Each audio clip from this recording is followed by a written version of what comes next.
Welcome. It's indisputable. I'm your host, Rashad. Richey, good to be with you. We have a lot on the agenda today. Breaking down news of the day, none other than Yasmin Aliya Khan, who is a host, Global Thread podcast, Modern Context, Rebel HQ, contributor and superstar. Always fascinating to have her breakdown. First story of the day, Congressman Jamal Bowman to plead guilty. And conservatives are saying, off with his head. Put up the picture full mass. He's going to plead guilty, according to him, and this is per NBC News. Representative Jamal Bowman, Democrat out of New York, indicated he will plead guilty to a misdemeanor for pulling a fire alarm in a congressional building on Capitol Hill last month. We talked about it when it happened. Bowman has agreed to pay the maximum fine of $1,000 for one misdemeanor count of falsely pulling a fire alarm, a charge that carries a maximum penalty of 6 months in jail. He will also provide a formal apology to the Capitol Police. Bowman's office said he made an agreement with the Attorney General's office that would lead to the charges being withdrawn in 3 months on condition that he pay the fine and submit the apology letter. Quote, I am responsible. Can we just pause on those 3 words for a moment? A politician saying, I am responsible. I'm going somewhere with this. So he says, I am responsible for activating the alarm. I will be paying the fine and look forward to the charges being ultimately dropped. It's an agreement. Bowman said this in a statement on Wednesday. A spokesperson for the Washington, D.C. Attorney General's office said in a separate statement that Bowman is pleading guilty and has agreed to pay the maximum fine. The alarm was set off September 30th in the Cannon House office building as Republican lawmakers sought to kick off a vote on a spending measures to keep the government open. In a statement hours after the incident, Bowman said he activated the alarm by mistake after having come across a door that was typically open for votes, but would not open that day. Quote, I am embarrassed to admit that I activated the fire alarm, mistakenly thinking it would open the door. I regret this and sincerely apologize for any confusion this caused. He said at the time, after the vote, Bowman said he also met with the sergeant at arms and Capitol Police at their request and explained what happened. I want to be very clear. This was not me in any way trying to delay any vote. Okay. Bowman said, my hope is that no one will make more of this than it was. So let me explain what the representative is saying. He could not get out of particular doors. That has been somewhat corroborated already. So he decided to go out of a door that really you don't go out of. And he thought the latch he pulled would open that door. But instead, it set off the entire fire alarm system. Okay? Now, I read the DC statute for what he's actually pleading guilty to. Based on his narrative of events, in order to be charged criminally, it requires malicious conduct and mens rea, meaning he intentionally wanted to pull it. He knew exactly what he was doing and it was illegal and he did it for nefarious purposes. Naturally, that does not add up to the narrative that he has presented. I actually do believe Mr. Bowman. All right, there's more. In a statement Wednesday, the Capitol Police said the investigation was complete and that the probable cause warrant had been submitted to the Washington Attorney General's office. Our agents gathered all the evidence, packaged it up, and sent the entire case with charges to prosecutors for their consideration, Capitol Police said. Well, damn. Did you do the same thing? I mean, that's quick justice for the people that tried to literally destroy the whole country at the Capitol. I mean, this was a fast investigation here. There's more. Put it up. Full mass. So this person, Representative Lisa McClain, Republican out of Michigan, who is the secretary for the House Republican Conference, wrote on X, formerly known as Twitter, she planned to introduce a resolution to censor Bowman and remove him from all committee assignments for the rest of the 118th Congress for activating the alarm system. As far as her resolution for this, it doesn't exist. Need I remind people in DC what really happened? That they decided to defend, the conservatives defended this madness? Here it is. Returning to my post, I continued to monitor the radio. I could hear Commander Glover leading the defense efforts at the Capitol as the protesters began their transition from peaceful assembly into terrorism. Around this time, one of the terrorists who had scaled the scaffolding that adorned the Capitol at the time threw something heavy down at me and struck me in the head, disorienting me. I suspect this resulted in the likely concussion I dealt with in the weeks after. I braced myself against the impact of their blows and feared the worst. One latched onto my face and got his thumb in my right eye, attempting to gouge it out. I cried out in pain and managed to shake him off. So he believed ours to be the last line of defense before the terrorists had true access to the building and to potentially our elected representatives. Eventually, it was my turn in the meat grinder that was the front line. On my left was a man with a clear riot shield stolen during the assault. He slammed it against me and, with all the weight of the bodies pushing behind him, trapped me. The mob of terrorists were coordinating their efforts now, shouting, "Heave! Ho!" as they synchronized, pushing their weight forward, crushing me further against the metal door frame. The man in front of me grabbed my baton that I still held in my hands, and in my current state, I was unable to retain my weapon. He bashed me in the head and face with it, rupturing my lip and adding additional injury to my skull. That's just one. That's just one individual who testified to the facts that are supported by video evidence, pictures, and witnesses. But conservative members of Congress are creating resolutions against Congressman Jamal Bowman because he pulled a fire alarm that injured nobody, provided no catalyst to destruction of property. All right. Dear sister, thoughts here?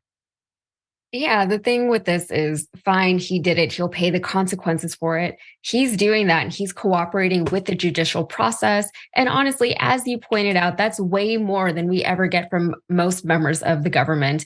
Instead, they usually fight back against allegations. They gaslight us, telling us that we can't trust the things that we see and the things that we see them do and the things that we hear them say, and we're left waiting for justice and it just never comes. We're seeing this play out right now in both New York and Georgia with those Trump trials. They had to offer his entire legal team plea deals before any of them admitted to doing any wrongdoing. And we know that despite what some of them have said in their statements, they knew what they were doing while they were doing it. They knew that it was all illegal, and they knew what the potential consequences of their actions were. And you know what? I don't even want to mention the January 6th insurrection and how vehemently Republican Congress people defended the insurrectionists and those behind it. They denied the seriousness of the riot and more. And they literally tried just last week to install one of the architects of that insurrection as Speaker of the House. Jim Jordan was out there with a bullhorn on January 6th, but he was still somehow a viable speaker. But then at the same time, Jamal Bowman now needs to be stripped of all his committee appointments. It makes no sense. Right. And the Republicans, just for the record, they have voted in as their speaker a guy who was also an architect to protect the president of that time, Trump, and his rhetoric by way of an amicus brief, Congressman Mike Johnson.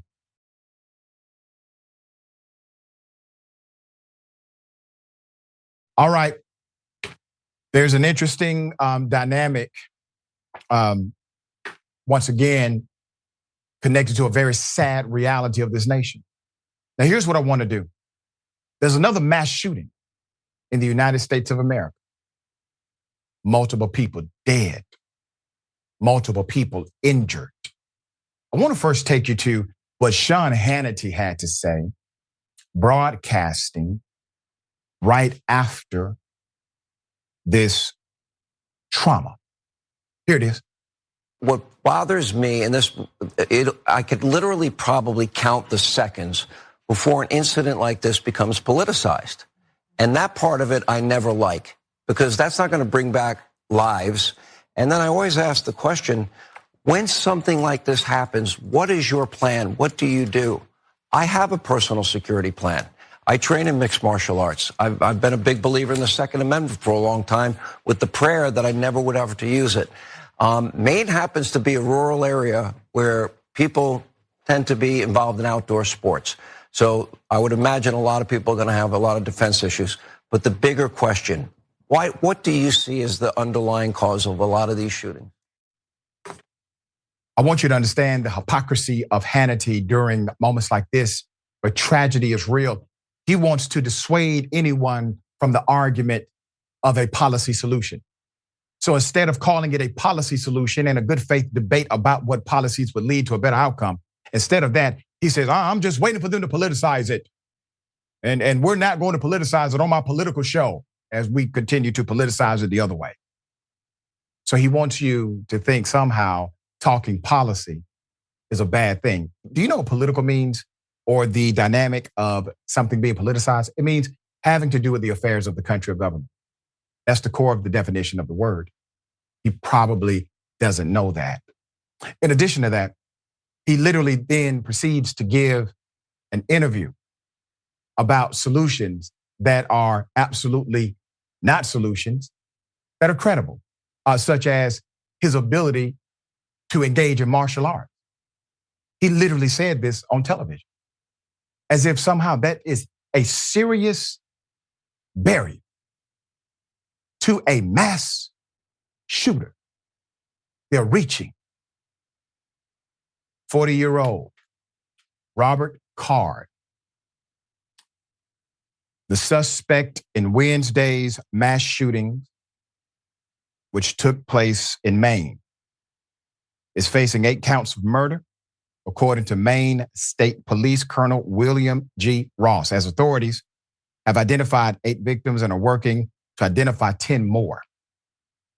An intensive manhunt is underway as Card remains at large and should be considered armed and dangerous, while Hannity talks up his martial arts skills. As of now, 18 people are reported dead, another 13 injured. 7 of the people killed in the shooting were found at a bowling alley. It's called just-in-time recreation, including 1 woman and 6 men, all died from apparent gunshot wounds. 8 of those killed were found near the Scamingus Bar and Grill, including 7 men inside the establishment and 1 who was found outside. All of those victims also died of apparent gunshot wounds. An additional 3 people killed in the shootings have been taken to local hospitals. I'll put up the colonel. This is Colonel Ross. On Thursday, he provided a timeline of events around Wednesday's mass shootings. Here's how he detailed it. On October 25th, approximately 6:56 p.m., the Auburn Communication Center received a 911 call of a male shooting just in time for the Spare Time Recreation Center. At about 7:08 p.m. Eastern Time, the Communications Center received multiple 911 calls about an active shooter inside of the bar and grill in Maine. Okay, you have a map to help you understand distance covered, and you have a timeline given. The police department released this image of the vehicle connected to the shootings. The colonel also said, quote, a large law enforcement response from the multiple surrounding agencies assisted with the Lewiston Police Department in trying to identify who this individual was and what was happening. As you can imagine, this was a very fast-paced, fast-moving, very fluid scene, very dangerous scene that these guys and girls were going into. Let me give you what's available on Card. Law enforcement officials in Maine, they tell CNN that Card is a certified firearms instructor. and a member of the U.S. Army Reserve. Card had recently made threats to carry out a shooting at a National Guard facility in Maine, and also reported mental health issues, including hearing voices, according to the official. Okay. Former Speaker of the House, Newt Gingrich. Oh, Newt finds a way to always kind of weasel his way back on television, make himself halfway relevant. So this is what Newt had to say about the mass shooting. News is a bit sketchy. Your reaction to the initial reports here? Well, I mean, first of all, it's horrible. Yep. And I think that we're going to have to really think through a better method of protecting people. Frankly, in states that have concealed carry and other permits, constitutional carry permits, you have a much more rapid response to these kind of people who are crazy. And we have no idea what this person's motivation was, but I think we have to assume as we move forward that people, and by the way, this also applies to what happened in Israel when Hamas attacked. We have to have a greater ability for our citizens to protect themselves, because it's clear the law enforcement comes in after the massacre, but law enforcement's almost never there to stop the massacre. This has been true in Europe, it's been true here, it's been true in Israel. So I think we have to think about a whole new strategy, because these kind of people are extraordinarily dangerous, are willing to kill others, have no sense of decency, and frankly, you have to stop them as early as possible to minimize the loss of individual lives. You know what, Newt? I actually agree with your last statement. Stop them as early as possible. You see, in your context, you would like to stop them after they kill, I don't know, maybe 5 people, maybe 6, possibly 7. And then you stop them. You see, I think we can actually stop them earlier than that, Newt. I think we can stop them before they actually get their hands on the weaponry. I think we can stop them by not having a broken mental health system. I think we can stop them by challenging the narrative of a gun culture and that guns are the solution for everything. So Newt is saying the answer is to get more guns, not to have less guns. The answer is to have more ammunition, not less ammunition. The insanity is unreal, but these are the guys that cannot give you a policy solution. Everything that they're offering you is sentiment, feeling, nothing else. None of this stuff is policy. Government is elected to bring you policy answers, to make remedy by way of policy. I don't give a damn that you feel the way I feel. I don't care that you can sympathize or empathize. That's not why you get elected. You get elected for policy solution. Anything else, that's between you and your God. But policy is why you have the job. All right. Sister, thoughts? Yeah, Newt Gingrich talking about decency is quite rich. And yeah, like I feel like he was gone for so long, and then all of a sudden he was back and he was like in the mix for being speaker. I don't know why he's back, but I'd rather he wasn't.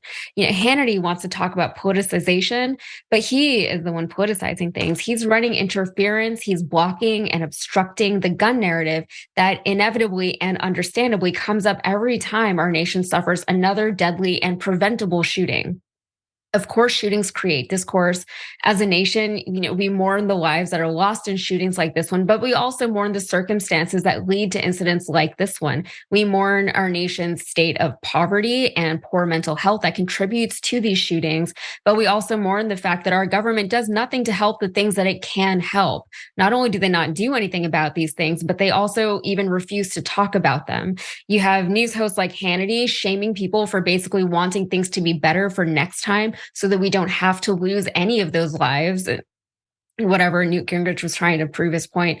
We want to prevent the needless loss of life in the future. His job, Hannity's job, is simply to delay that conversation long enough until either a new headline takes over, which will happen inevitably, or people will just become fatigued with grief, whichever one comes first. Well said. Well said. And here's the thing, the majority of Americans are on the same side as it relates to gun reform in this country. The people who oppose the majority sentiment are the interest groups and the politicians they purchase.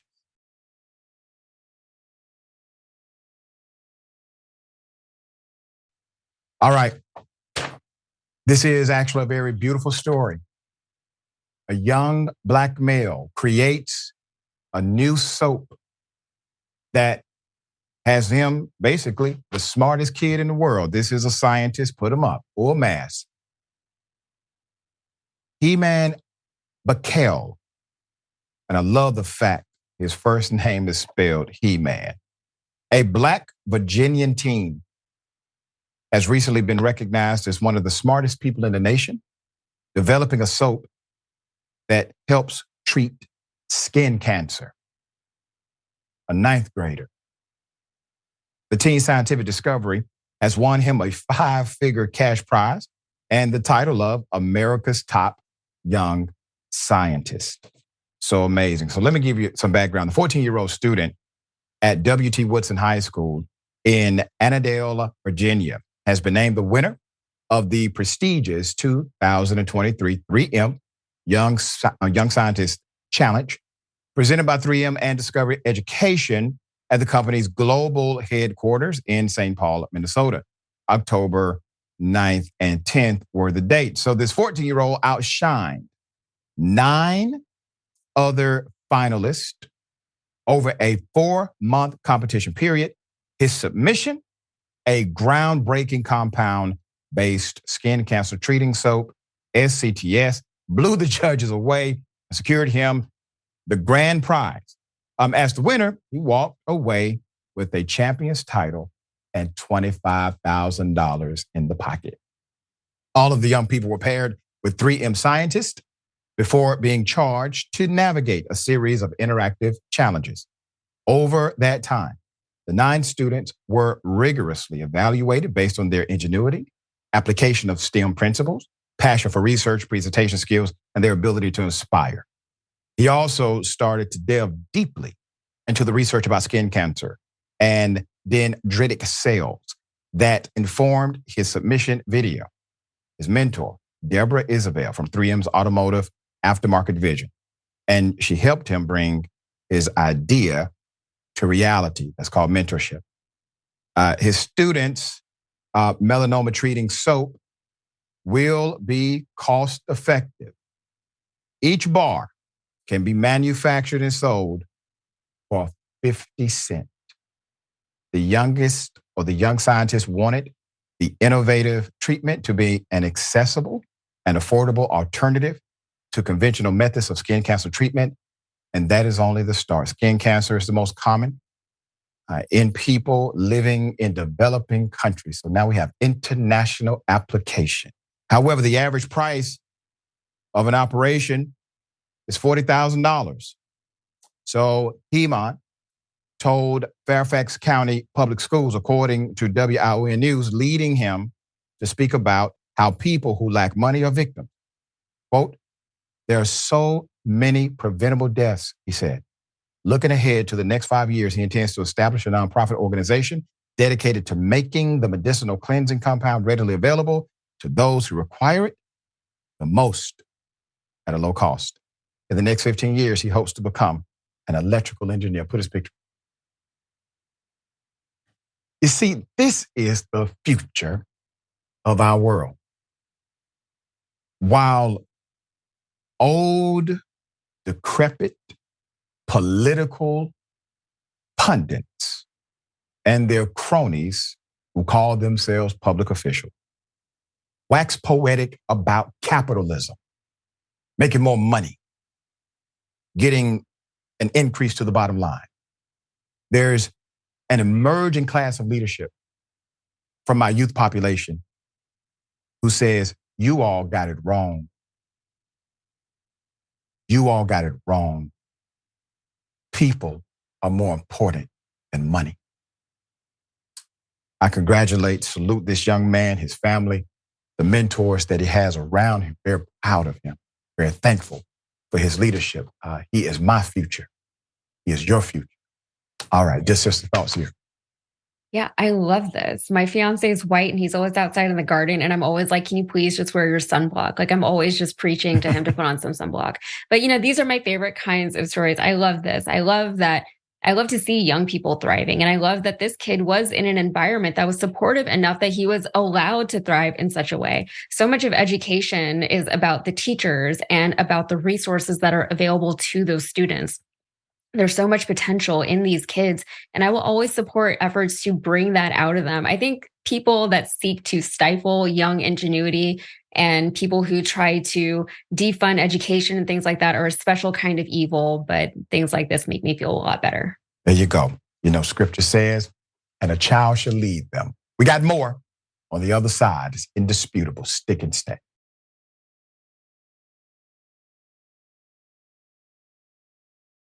All right, welcome back. A lot of show left. Let me read some of these amazing comments.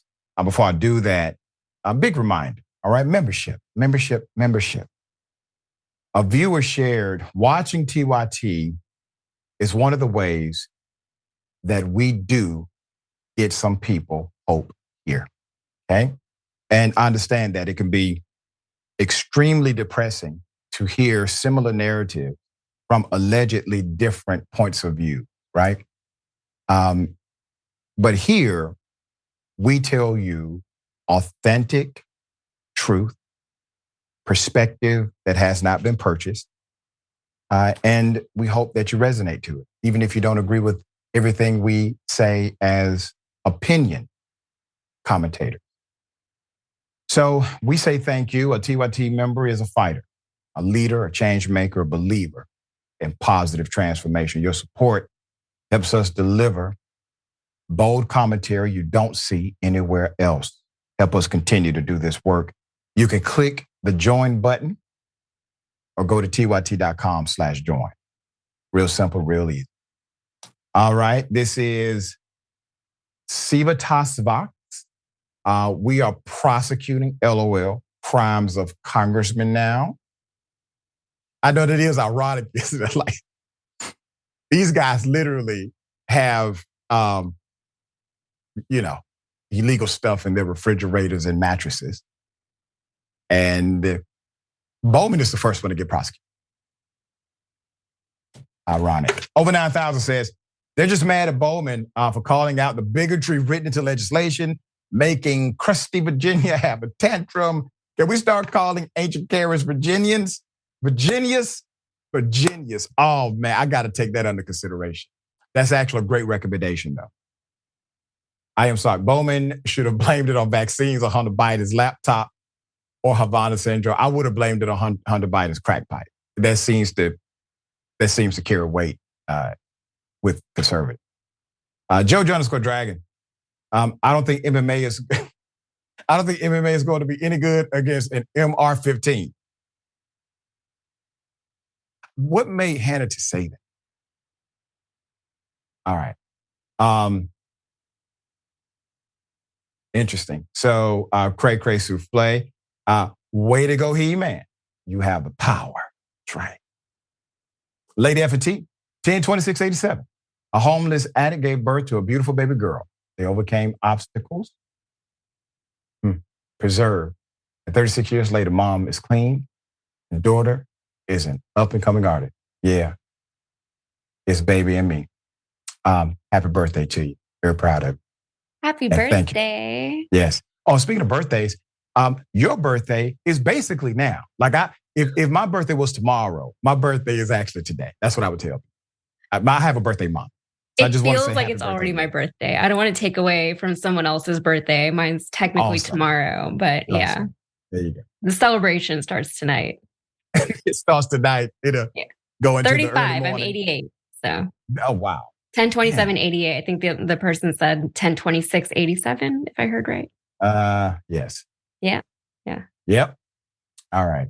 Neil Whittington. Thank you for that. My original song, Epic, fits right in, chorus. There's got to be no way that you nor me can buy them.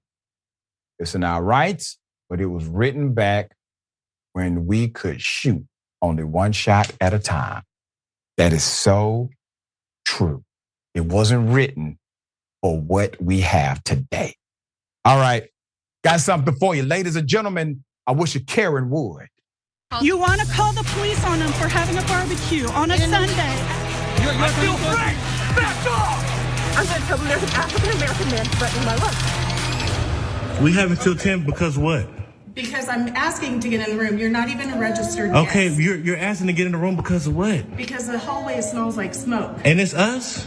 It's right around this area. Okay, does that mean it's us? Can you put the camera down? No, because you're harassing. I'm not. You knocked on the door multiple times. I said, please come back. I'm feeding my son. Please leave us alone. If you're the front desk lady, call us on the phone. I'm praising God. I don't need you. I don't like. I'm praising God. Okay, thank you. We will check out at 11, ma'am. We didn't do nothing wrong, okay? Thank you very much. Okay, then you better start getting ready. Okay, thank you very much, You're ma'am. welcome. God bless you. Yes. This is why we do these. To bring awareness. It's a public service announcement. Put up the Karen full mask here. Let's explain the saga that just unfolded. This is in an extended stay in Kansas City. The alleged Karen here was walking down the hallway, and according to her, she smelled smoke. Now, I think everyone understands the construction of an inn, a hotel, motel, extended stay, et cetera. They're very similar. They have multiple doors per hallway. She decided to start knocking on the door of this one particular room. And the guy says, hey, I'm feeding my child. If this is the front desk, can you call us? Be happy to talk to you. And she refused to stop knocking. He answers the door. Now, this is the other part. He has now opened the door. Okay. She says she wants to come in. He says, for what? Now, if there's some kind of, I guess, massive smoking going on inside of the room that could permeate between doors and the window and the wall, you would imagine that as soon as he opened that door, I mean, boom, proof positive. We have evidence. Doesn't seem to be the case here. And obviously, when she did the checkout and let's put that picture up again, this move right here, this is the move that to me indicates the whole motive behind the interaction. It's time for you to go. All right. What are your thoughts? Yeah, it was nice of her to tell him what time it was. Maybe she just wanted to give him like a heads up. I don't know. It was like what you were saying. I don't know how she ended up deciding that his room was a room with the smoke, but either way, if you have a random person coming up to your hotel room asking to get into your hotel room, that would be unwelcome under normal circumstances. So the fact that she thought that she could just enter this man's room is already very strange. I don't know. Yeah, extremely. I'm sure that was a violation of some protocol. Okay. There's a woman who decided to commit fraud, told people she had cancer, did not, stole a bunch of money. She avoids jail time. Put up the picture full mask here. Hell of a story. Madison Russo, Madison Russo, an Iowa woman who pretended to have various forms of cancer, has been mandated by a judge to give back the money raised for her fraudulent battle with cancer, despite a GoFundMe campaign where she talked about having a terminal illness, multiple, by the way, not just one, multiple illnesses. She garnered about $40,000 in straight cash, mostly from people on social media who are decent and good and actually give a damn. She maintains now none of it was for money or attention. You see this? You see this, right? Okay. So she gets caught. So Russo said in court, the lie was to get her troubled family back together. So she masqueraded in a fake wig, doctored up pictures, and purchased medical equipment. That is also manipulation and fraud too. Russo, who at the time was an 18-year-old freshman at St. Ambrose University, told people on TikTok, GoFundMe, Facebook, and LinkedIn that she had pancreatic cancer, leukemia, a football-sized tumor around her spine, documenting her battle, in quotation, with the dreaded diseases on her social media platform. Okay? The ploy was actually exposed after 439 people, mostly strangers, and cancer charities poured in thousands of dollars in donations. According to the Eldridge Police Department, multiple witnesses with medical experience noticed medical discrepancies in Russo's social media.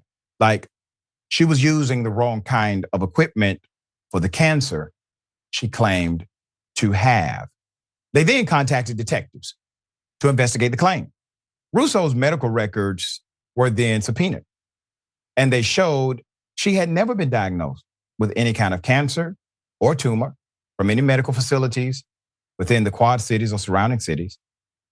After being found out, the resident pleaded guilty in June of 2023 to first-degree theft. Now, obviously, they could have charged her with a whole lot more, but they decided to settle on this. On Friday, October 20th, at a sentencing hearing in Scott County Courthouse, the judge, John Talene, gave Russo a 10-year sentence and then suspended it. I'm going to explain that in a moment. 100 hours of community service and a fine of $1,370. She was also ordered to pay $39,000 in restitution, talking about the money she stole. With a suspended sentence, Russo will not serve time in jail as long as she meets the conditions by the judge. Let me explain what this is. So this is an awesome power by judges, okay? Not used a lot. It's really rarely. Some judges go their whole tenure on the bench and don't use a suspended sentence ruling. But it's basically saying you get 10 years. 10 years. You're going to jail 10 years. That's where you should be. 10 years for this crime. But because I've decided based on factors I don't have to explain that you don't need those 10 years, I'm going to just suspend the sentence. So on the docket, it still looks like I gave you 10 years. All right. So when you look up the record, it's going to say 10 years. But I suspended the 10 years I gave you. So you serve 0 time. Her defense attorneys pushed to have her receive a deferred judgment, which would clear her record if she completed probation successfully. But the judge did not budge on that. He said, it is important for people to know she is a felon, that people should know she was a part of a criminal scheme and that she must face the serious consequences of her crime. Some people who donated said in court they felt betrayed by her and the prosecutors for giving her such a light plea deal. Others took to social media suggesting she should have received a harder sentence.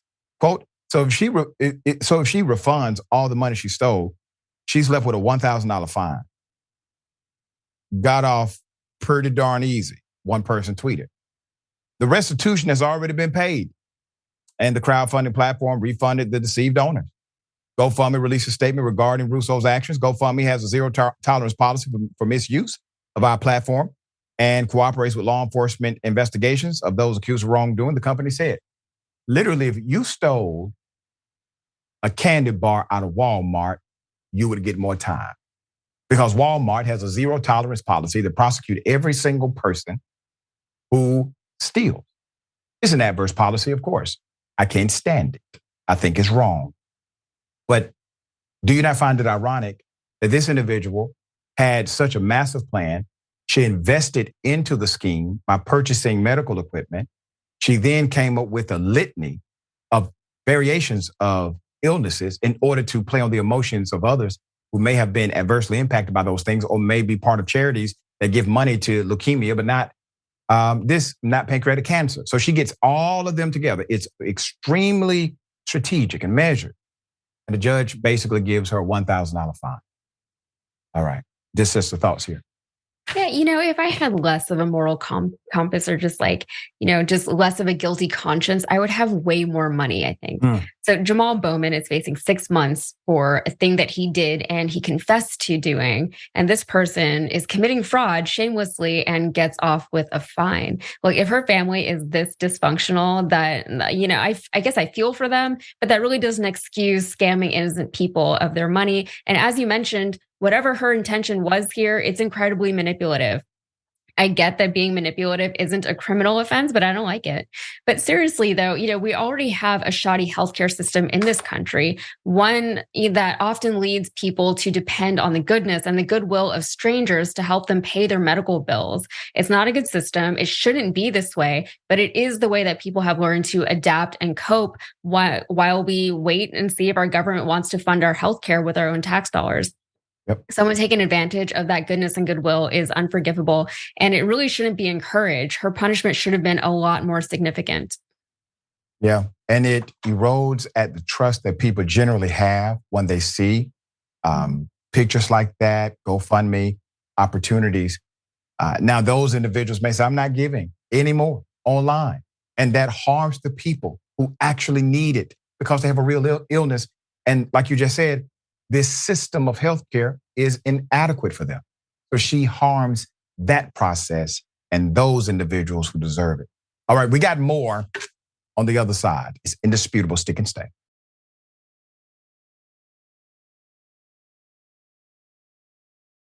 All right, welcome back. A lot of show left. Let me read a few of these amazing comments. I'm somewhat pressed for time, okay? Snack_Panther. Look at Karen with the Cliff Huxtable sweater on. You're all right. I didn't notice that, but that is correct. Wolf Dragon Donna. Actually, rather than changing Karens to Virginias, you should just start another segment called I Wish a Jenny Would to cover corruption among our elected officials and SCOTUS. That may stick. Thank you for that recommendation. And YouTube member, all right? So Green Fairy, 65, was gifted a membership by Librio. And thank you. Cyber Gothica, same thing. Emmanuel Lynch, same thing. Nikki, and is this Xerxes X? I think. And one more. We got Twitch. All right. Dissident PM. I'm sorry, sir, but my nose is better than a bloodhound's. This is Karen. All right. We brought you this story. This is an update to a story we brought you where a woman was killed, mowed down, basically. No arrest, no charges. Finally, there are charges. Put it up full mass. We called for charges on day one. Sunny White, a 28-year-old Montana mom of two children named Arian and the other child named Nation, okay, was arrested finally for fatally striking Mika Westwolf, a 22-year-old Native American woman, in March of 2023 while allegedly driving high on meth, and then claiming she mistook the victim for a deer.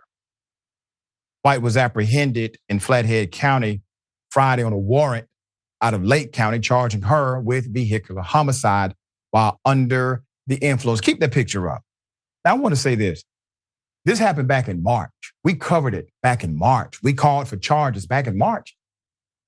Protesters, activists, individuals like myself, you, people like yourself who saw the story, cared, said something,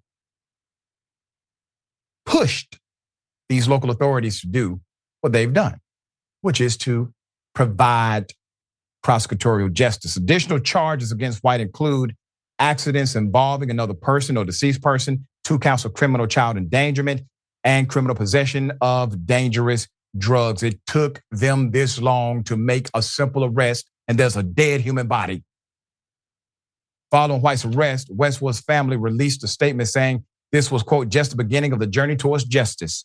Let me give a recap. Westwood was walking along Highway 93 in the area of Arley in the early hours of March 31st when she was hit by White's Cadillac Escalade that was carrying her 4-year-old daughter.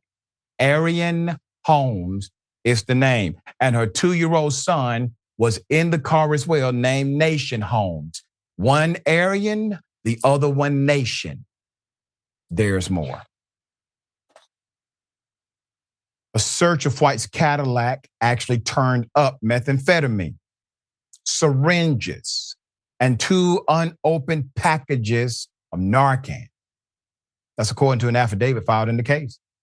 A blood test showed that the mom of 2 had methamphetamine and fentanyl in her system at the time of the crash. The investigation into Westwolf's death lasted 7 months. They did not charge this woman with all of that evidence, putting children in danger, killing a whole human being, having illegal narcotics in the vehicle, in her body. 7 months. During which time the victim's family led a statewide campaign to raise awareness of her case and others involving murdered and missing Indigenous women, and demand that White be brought to account. Carissa Heavy Runner, Westwolf's mother, told the Mussolinian that she was glad to learn of White's arrest. Westwolf is a member of the Blackfeet Nation, and her brother, Davian Howard, were returning from a bar at the midnight of March 31st when, for an unknown reason, she got out of the car near North Valley Creek and walked away, leaving her phone behind. White assumed she had hit a deer and swerved left. Westwolf was hit head on, thrown in the car on impact, and died on the spot from multiple blunt force injuries. Shortly after 4 a.m., tribal officer T.J. Haynes came across Westwolf's body on Highway 93, surrounded by car debris from a crash. About an hour later, a Lake County Sheriff's deputy spotted a gold 2008 Cadillac Escalade with front end damage and a missing side mirror parked outside the town of Polson. White, who was seen removing items from the damaged SUV and transferring them to another vehicle, told the deputy that she had struck a deer and did not stop. White claimed she was passing a bottle back to her baby and did not see the deer, according to the affidavit. The 28-year-old later told Montana Highway Patrol trooper who responded to the scene that she was driving with the 2 children from Butte to Kalispell for the weekend. She denied drinking alcohol and said she had not used methamphetamine or fentanyl for an entire week. She said that on the record. That's according to the court document. In the wake of her death, Westwolf's family launched the Mika Matters movement to call for justice through protest and awareness. Earlier this year, a petition was created on MoveOn.org calling on the Justice Department to take over the investigation into Westwolf's death, claiming that local authorities are being uncooperative and frustratingly slow. You don't say. I mean, hell, they had enough to lock her up just on child endangerment on day 1. Okay? They literally caught her at the vehicle that did the killing. All right. Insane. But it should not take this much to bring a killer to justice. But this is what it takes in this country, unfortunately, especially in some jurisdictions more so than others. Sister, what are your thoughts? Yeah, I haven't heard of this story until now, and it is outrageous on so many levels. This story has white supremacy, it has drug abuse, it has the murder of an Indigenous woman, and it's a justice system failure on top of all of that. I don't know how this woman turned out this way to the point that she is unapologetically, almost proudly holding on to really ignorant beliefs, naming her children after those ignorant beliefs. To the point where she's on drugs, to the point that she's full of hate for strangers. But I always feel like things like this are a systemic failure. Now, I want to be clear. This woman is absolutely responsible for what she did, regardless of who or what failed her. But she's still very much a symptom of much larger and deeper problems that we're largely ignoring in our country. And the fact that Indigenous people are still so disrespected in this country is unbelievable and unforgivable at this point. We know better. We should know better. We will bring updates as the case continues through the judicial system. All right.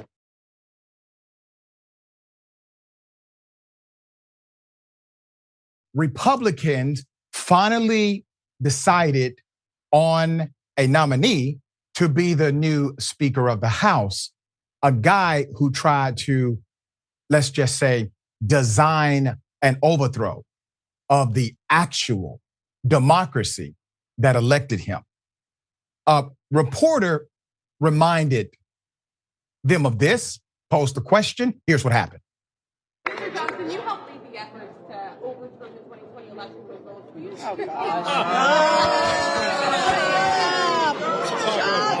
Next question. 2024. Next question. Wait a minute. They seemed quite organized when that reporter posed the question. I wonder, before they did the press conference, did somebody say, hey guys, if somebody reminds us that this guy actually created a design to overthrow democracy, we're all going to respond in this way. Let's see it again. Mr. Johnson, you helped lead the efforts to overturn the 2020 election results. Will you Oh, gosh. Next question. 2024. Next question. They are afraid of mere questions from a reporter. And you think they are going to stand up to, I don't know, an oil tycoon? Maybe a bank executive. How about a billionaire? They have no chance. These individuals are feckless. They are afraid of their own sense of governance. They know good and damn well overthrowing the election was illegal. They know anyone who was a part of it is adversarial and antithetical to what we call democracy. They are opposers of the sentiment of the Constitution that declares this nation to be allegedly a democracy. So let me give you some more background. Put them up. I will tell you who the new leader is for now. It may not last. This person still has to pass a general vote to become speaker. So Tuesday night, House Republicans presented to the public Representative Mike Johnson. You actually know him. You may not remember his name. This is the caucus's new choice for House Speaker, surrounded by a cluster of supporters. Quote, you helped lead the effort to overturn the election results. ABC reporter Rachel Scott posed the question. It's a relevant question. You just put a guy in leadership capacity, perhaps, who attempted to overthrow the government. The Republicans behind him jeered and shouted, shut up. Johnson smiled, shook his head. Next question, he said, as if he's above answering the question. This is an important question. This is not a nothing burger. This is not a distraction.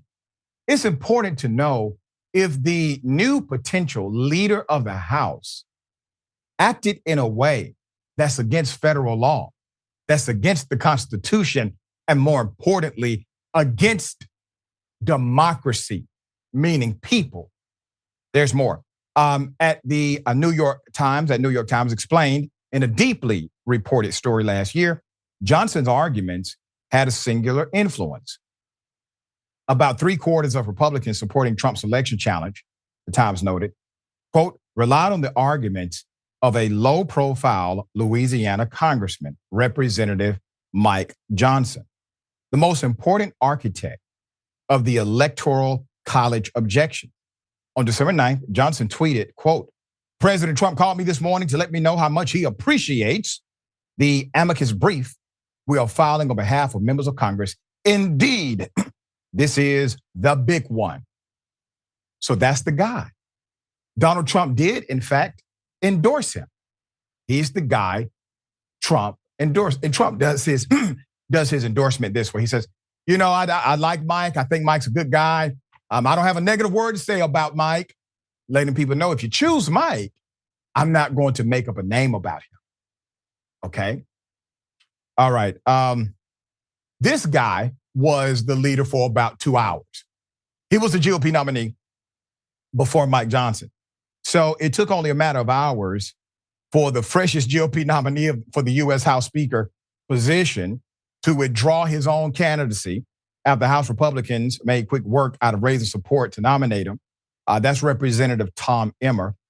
He's actually the House Majority Whip, current representative out of Minnesota. He dropped out of the Speaker's race Tuesday after winning the simple top secret majority behind closed doors.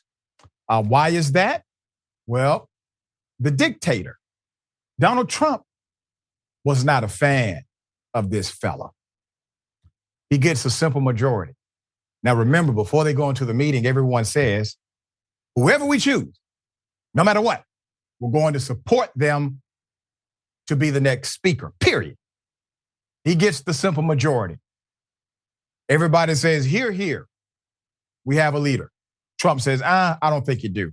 We meant everybody but him. So he resigns.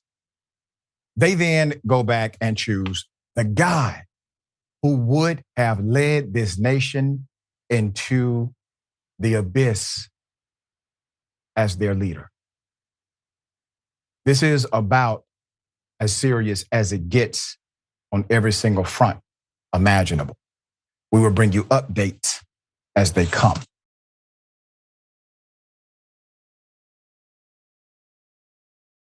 Clarence Moneybags Thomas. Put him up full mass. I mean, damn. Supreme Court Justice Clarence Thomas back in the news again. Why? Because he got some more money we didn't know about. He failed to repay a significant portion of, let's say, a loan, $267,230 from a friend that allowed him to buy a luxury motor coach in 1999. So according to a memo issued by Democrats on the Senate Finance Committee, this is a hell of a story. According to a new report back in 1999, Thomas entered into an agreement with Welters, who personally loaned him money to help finance the purchase of this really bougie RV, okay? A Prevost Marathon motor coach. Welters told the Times this summer that the loan was ultimately satisfied in 2008. But the new report offers more details about the transactions. In the report released by the committee, its staff said they received more information about the loan, including a handwritten note from Thomas on Supreme Court stationery dated December 6, 1999. The documents included a promissory note detailing that the principal balance of the note had an interest rate of 7.5% a year. In 2004, the loan was extended for 10 years. According to the summary, committee staff reviewed a note from Welters in 2008 that stated that Thomas had been paying him interest only on the vehicle for many years, and that Welters would no longer seek payment because he believed that Thomas had paid interest greater than the purchase price of the bus. There's more. According to the report, Welters did not feel it was appropriate to continue to accept payments even though he had the right to them. But the committee staff said that, quote, none of the documents reviewed by the staff indicate that Thomas ever made payments to Welters in excess of the annual interest on the loan. Based on the documents reviewed by the committee staff, Anthony Welters forgave a substantial amount or even all of the principal balance of his loan to Clarence Thomas, constituting of the forgiveness of approximately $267,230 of debt owed by Justice Thomas, the report includes. Now, I want to say this. People say, well, what's the big deal about forgiving a loan?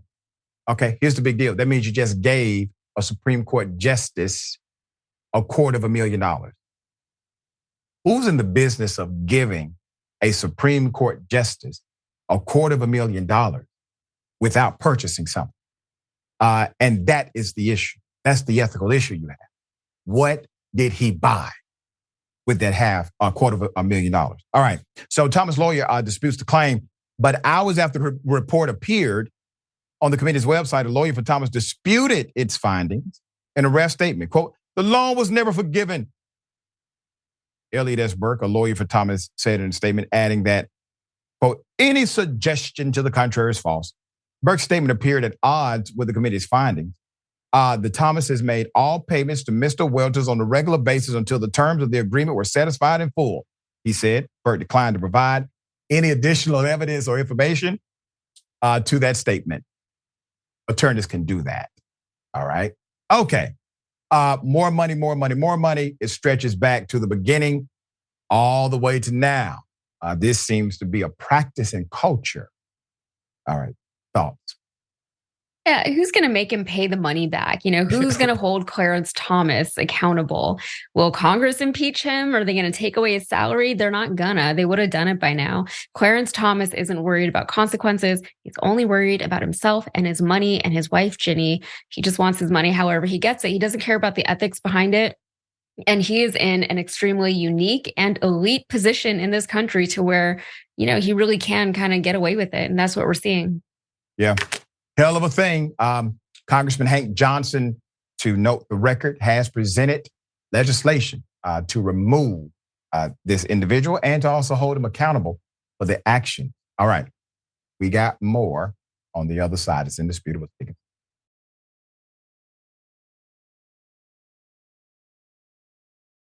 All right. Welcome back. A lot of show left. Let me read a couple of these comments. Over 9,000 says, wow, I wish a Clarence wouldn't. Exactly. Love Big 41.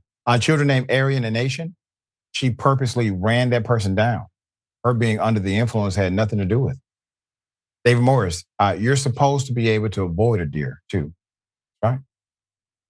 And Snack _ Panther. Clarence Moneybags, Uncle Ruckus Thomas. Yeah. Twitch Agnostic Sister. I don't even have words for that effing nonsense talking about the driver who killed the indigenous woman. I agree. Love 18 white girl. She should have been arrested for the drugs in the car and child endangerment from the beginning. That's simple. You use that as your gateway to get her to confess to the rest. Now, man, we know you didn't just hit a deer, right? You got in the interrogation room under something that's actually credible. You got children. You admitted to this. Children in the car with drugs. You on fentanyl a week ago. You got syringes in the vehicle now. That's way more than probable cause to do the rest. Arrest, warrants, investigation. They did nothing. They did nothing. Wow. All right. This is a hero. A Florida dad dies saving his kids from an electrified fountain. Put up the picture. Nate Davenport, a U.S. Navy veteran who served in the Iraq War, died saving 2 of his 4 children from an electrified fountain. This was at a shopping center in Jupiter, Florida.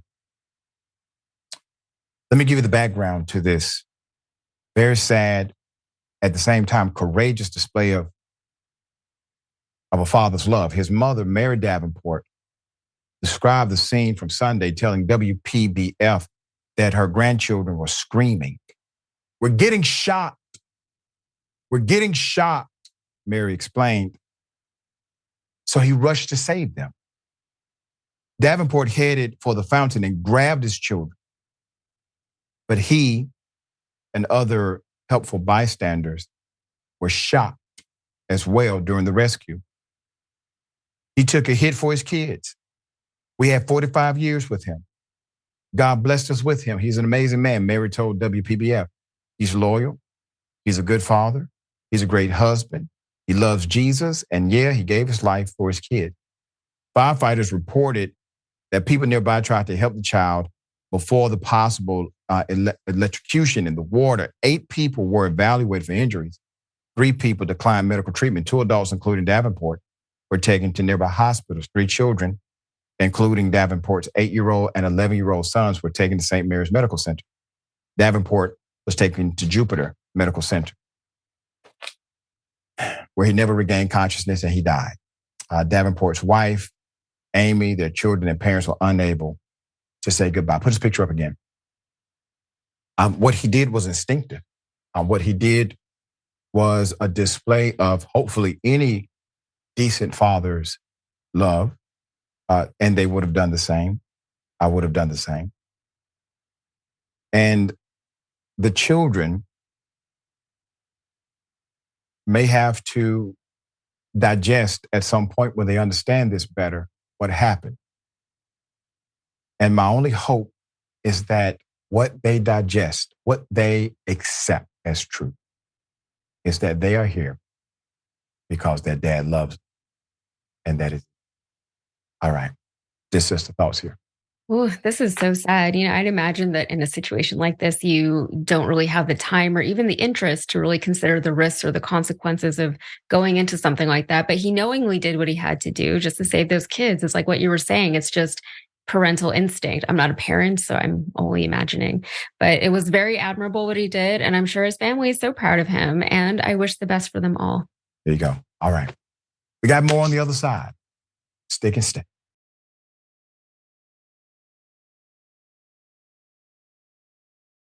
All right, welcome back.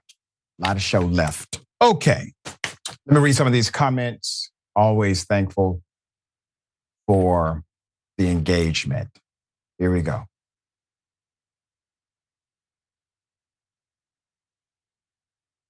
Capper Chick Cancer Moon, Clarence Damn Thomas, the SCOTUS scam artist. Yeah. And El Heath or Hefe, about Clarence Thomas. This dude has some major karma coming for him and his wife. I mean, she tried to overthrow the government. He's getting a bunch of money off record. Peas in the pod. All right. High school football brawl triggered because of racism. Put up the picture full mask. Well, what team do you think gets ultimately punished? I'm sure you guessed it right. In Syracuse, New York, a city school official or city school officials believe that race played a central role in a high school football brawl between the Public Service Leadership Academy at Fowler and Watertown teams on Friday, October 13th. Syracuse City School District Superintendent Anthony Q. Davis, shared that the crowd at the game instigated the fight in the second quarter, leading to the cancellation of the game and for the PSLA, Public Service Leadership Academy at Fowler, to forfeit its next critical game. So cause and effect is being established by Mr. Davis, It's not the kid's fault. Davis said, and I quote, "It was coming from the field, and there were specific terms used, N-word, coon, monkeys, and all of those things were used against kids on the field." Davis said, adding the comments were directed at the Fowler players and their parents at the game, according to Syracuse.com. As the team started to fight on the field because of this instigation taking place, officials made the decision to just end the game. Just over 1 minute remaining in the first half. Fowler was winning 22-7 over Watertown High School. Officials declared the game no contest. That means neither team, one composed of white players and the other predominantly black, would face any penalty. However, for one of the schools, this incident cast a shadow over the entire season. Initially, the school official stated that the team would forfeit its Section 3 Class A2 playing game against Nottingham on Friday, October 20th. The move allowed Nottingham to advance directly to the sectional tournament.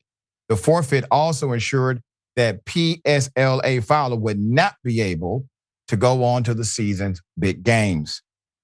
Put up the athletic director. So we have the Fowler athletic director, Jolene Todd, said in a statement, quote, "I want to start by saying that I'm very disappointed in our team and their reaction to the Watertown team and fans during Friday night's game. We do not condone that type of behavior, and our student athletes will be held accountable," she added, "no matter what is said or done on the field during a game or before it. or even after it is never okay to respond the way our players did. But make no mistake about it, they're not alone in this. They were pushed to the brink and unfortunately responded. Keep a picture up. I'm gonna need you to shut the hell up in the future when there's a situation like this happen. Meanwhile, Watertown superintendent. So what Watertown got to say? Okay, everybody's racist, according to the narrative, even from people who were not necessarily for the predominantly black team. Yes, people were saying N-word and all kind of stuff to them. So the Watertown superintendent, Dr. Larry Schmiegel, said in a statement, quote, allegations of the use of racial slurs are contrary to the goals and mission of the Watertown City School District and continue to be investigated. Any incident that is found will be promptly addressed pursuant to the district's code of conduct. This is an ongoing investigation, and we are not able to comment further. The Water City School District is, however, fully committed to providing an environment that is free of harassment and intimidation for our student athletes, as well as all visiting athletes and spectators. End quote. You see, he just said a whole bunch of nothing. And it works. You see, he knows good and damn well what happened at that game because he knows the community he served. He understands that there was bigotry, racism. He didn't call it out. He didn't say, you can't do this. We won't allow this. We will punish this. No, we're going to investigate, look into it, get back with you at a time yet determined by me. And guess what? The media will turn away. There's no action, no penalty, no punishment. And they get to be racist and win games. Allow teams to advance because of a forfeit required by the referees. And at the end of that, the predominantly black team gets penalized. The superintendent, I'm very happy. Put him back up again. We got to highlight good leadership. Students deserve to have advocates. This man stood as an advocate. Contrary to what this particular athletic director said, the superintendent was an advocate for these students. I do not believe the athletic director was. Sir, if you have the power, I would recommend you fire the director. Because obviously, you and the director are not on the same page. You're the superintendent of school. You're in charge. We appreciate your leadership. All right, just sister thoughts here. Yeah, these things are so disappointing because, something like this can change the entire trajectory of a kid's life. It can affect whether or not they get recruited for teams, whether or not they get scholarships for college. It can open a lot of doors and, other things I'm sure that I'm not even thinking about. It's such a waste. These kids work so hard and train so hard to get good at a sport, and then it's all taken from them within a moment just because someone else was hateful. And maybe an argument can be made that they were engaging in the fight, and I'm sure that maybe there are consequences for that, whether or not there should be given the circumstances. But it's also putting unrealistic expectations on people, especially teenagers, to expect them to face blatant racism like that and not react emotionally. Not only that, but you're punishing them for not knowing how to deal with things that I'm assuming most adults, especially these white adults, can't even relate to. That's right. Very well said. Experiences, exposures, and environment create the social construct of who we are. And when you lack the experiences, you have to be very careful before responding as that athletic director did. Okay, always a pleasure to have you on the program. Celebrate well in Thank you your very upcoming much. birthday. I tell people how they can follow you, check out your great work. Yeah, so you can follow me. You can find all my work on the Rebel HQ YouTube channel. You can find my playlist, Yasmin Khan, and you can also follow my podcast. It's called Modern Context, and I have a new episode out tomorrow. Very proud of you. Always look forward to great content from you. Okay. Remember, take care of yourself, take care of each other, take care of the planet. Remember, the truth is always indisputable.